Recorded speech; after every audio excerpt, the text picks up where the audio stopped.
Capítulo 126. A boia salva-vidas.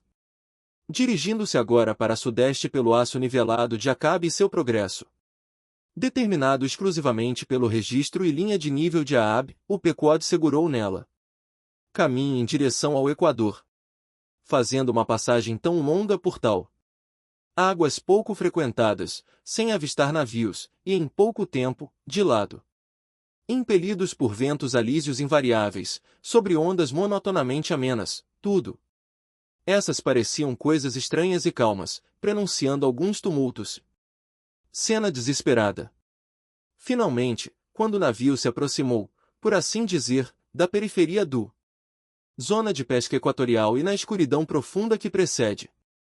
Ao amanhecer, navegava por um aglomerado de ilhotas rochosas. O relógio, então, liderado por Flies, foi surpreendido por um grito tão lamentavelmente selvagem e sobrenatural, como lamentos semi-articulados dos fantasmas de todos os tempos de Herodes. Inocentes assassinados, todos eles partiram de seus devaneios. E pelo espaço de alguns momentos ficou de pé, ou sentou-se, ou inclinou-se, ouvindo paralisadamente, como o escravo romano esculpido, enquanto aquele selvagem. O grito permaneceu ao alcance da audição. A parte cristã ou civilizada a tripulação disse que eram sereias e estremeceu, mas os arpoadores pagãos permaneceu inabalável. No entanto, o manchman cinzento, o marinheiro mais velho de todos, declarou que os sons selvagens e emocionantes que foram ouvidos eram os vozes de homens recém-afogados do mar. Lá embaixo, em sua rede, Acabe não ouviu falar disso até o amanhecer cinzento, quando veio para o convés, foi então contado a ele por Flies, não desacompanhado de significados obscuros sugeridos. Ele riu ocamente, e assim explicou a maravilha. Aquelas ilhas rochosas pelas quais o navio havia passado eram o balneário de grandes. Um grande número de focas, e algumas focas jovens que perderam suas mães, ou algumas barragens que perderam seus filhotes devem ter subido perto do navio e fizeram companhia a ela, chorando e soluçando com seu tipo humano de lamento. Mas isso só afetou mais alguns deles, porque a maioria.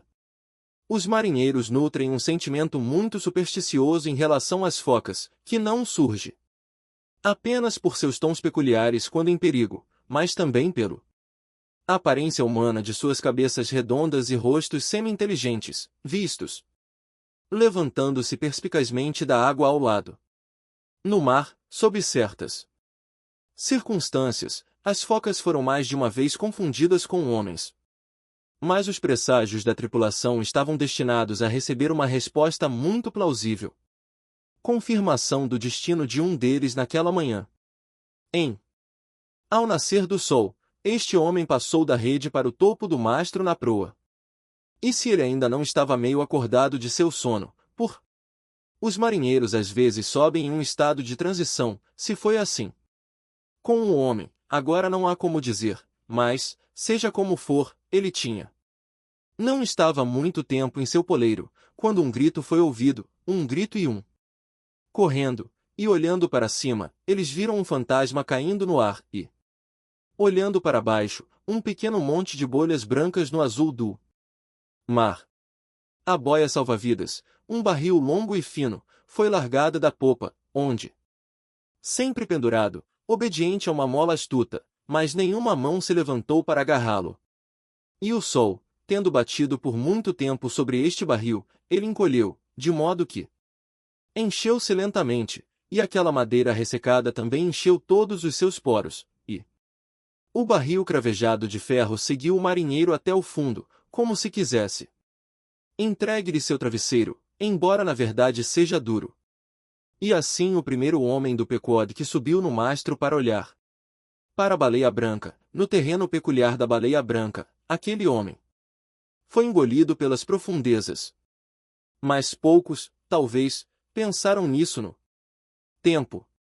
Na verdade, de alguma forma, eles não ficaram tristes com este evento, pelo menos como um presságio, pois eles consideraram isso, não como um prenúncio de mal no futuro, mas como o cumprimento de um mal já pressagiado. Eles declararam que agora sabiam o motivo daqueles gritos selvagens que ouvirá na noite anterior. Mas novamente o velho Manchman disse não. A boia salva-vidas perdida deveria agora ser substituída. Starbuck foi orientado a ver para isso, mas como nenhum barril de leveza suficiente foi encontrado, e como em a ânsia febril do que parecia ser a crise iminente do viagem, todos os trabalhadores estavam impacientes com qualquer trabalho, mas o que estava diretamente conectado com seu fim final, seja lá o que for.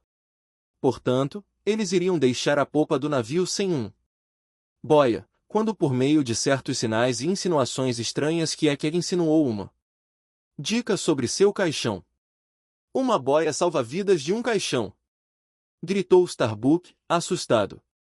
Isso é bastante estranho, devo dizer, disse Stubb.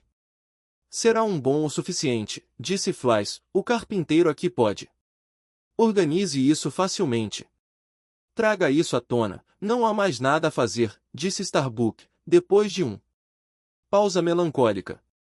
Arrume-o, carpinteiro, não olhe assim para mim, o caixão. Quero dizer. Você está me ouvindo? Prepare-o. E devo pregar a tampa, senhor, movendo a mão como se fosse um martelo. Sim. E devo calafetar as costuras, senhor, movendo a mão como se fosse um ferro de calafetagem. Sim.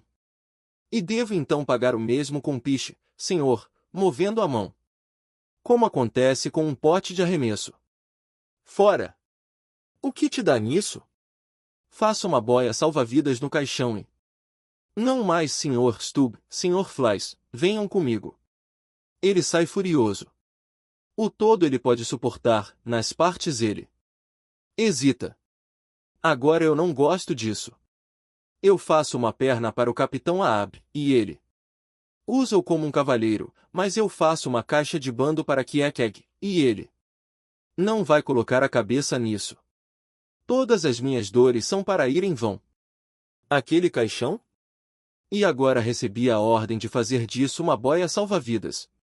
É como virar um casaco velho, vou trazer a carne do outro lado agora. Eu não gosto desse tipo de coisa de remendar, não gosto nada disso, é indigno, não é minha função. Deixe os pirralhos dos consertadores fazerem concertos, nós são os seus melhores. Eu gosto de ter em mãos apenas limpo, virgem. Trabalhos matemáticos justos e justos, algo que normalmente comecem no começo, e está no meio quando está no meio do caminho, e chega ao fim no. A conclusão, não é um trabalho de sapateiro, isso fica no meio. E no início e no final. São os truques da velha para ser. Dando trabalhos de paralelepípedos. Senhor! Que carinho todas as velhas têm por funileiros. Conheço uma senhora idosa de 65 anos que fugiu com um jovem funileiro careca uma vez. E essa é a razão pela qual eu nunca trabalharia para velhas viúvas solitárias em terra, quando eu mantinha minha oficina no Vinha, eles podem ter pensado em suas velhas e solitárias cabeças fugir. Fora comigo. Mas ei! Não há calotas no mar, mas calotas nevadas. Deixe. Eu vejo. Pregue a tampa, calafetar as costuras, pague o mesmo com arremesso, prenda-os bem e pendure-os com a mola. A popa do navio. Já foram feitas coisas assim antes com um caixão? Alguns velhos carpinteiros supersticiosos, agora, estariam amarrados no cordame, antes. Eles fariam o trabalho. Mas sou feito de cicuta arostoconodosa, eu. Não se mexa. Triturado com um caixão. Navegando com um cemitério. Bandeja. Mas não importa. Nós, trabalhadores da floresta, fazemos camas nupciais, mesas de jogo, bem como caixões e carros funerários. Trabalhamos por mês, ou pelo trabalho ou pelo lucro, não cabe a nós perguntar o porquê e para quê do nosso trabalho, a menos que seja um paralelepípedo muito confuso, e então o escondemos. Se pudermos. Farei o trabalho agora, com ternura. Eu vou me ter, vamos. Veja, quantos na companhia do navio, ao todo? Mas eu esqueci. Qualquer. Assim, terei 30 linhas de vida separadas, com cabeça de turco, cada uma com 3 pés de comprimento pendurados em volta do caixão. Então, se o casco afundar, haverá 30 sujeitos animados, todos lutando por um caixão, uma visão. Não é visto com muita frequência sob o sol. Venha martelo, calafetagem. Pit Pot e Marlin Spike. Vamos lá.